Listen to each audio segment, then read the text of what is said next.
അപകടങ്ങൾ കൂടുന്നതിന്റെ പേരിൽ നിയമങ്ങൾ കർശനമാക്കിയിട്ടും ഗതാഗത നിയമലംഘനത്തിന്റെ അപകടം മനസ്സിലാക്കാത്തവർ ഇനിയുമുണ്ട്. ഹൈറേഞ്ച് ഏരിയയിൽ പാഞ്ഞു പോകുന്ന കാറിൽ ഇരുവശങ്ങളിലേക്കും ശരീരം പുറത്തേക്കിട്ട് 4 യുവാക്കളുടെ സാഹസിക യാത്ര.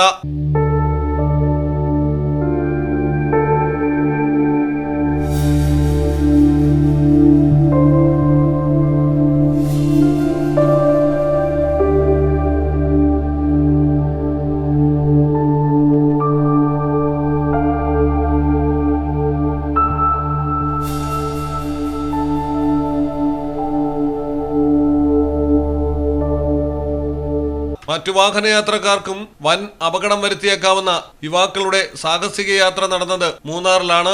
സ്ഥിരം വിനോദസഞ്ചാരികൾ ഈ വിധം അപകടയാത്ര നടത്തുന്നതിന്റെ പേരിൽ മോട്ടോർ വാഹന വകുപ്പ് നിരീക്ഷണം ശക്തമാക്കിയിരുന്നു. എന്നിട്ടും നിയമലംഘനങ്ങൾ നഗ്നമായി തുടരുന്നു. മലയാളം ടെലിവിഷൻ, ഇടുക്കി.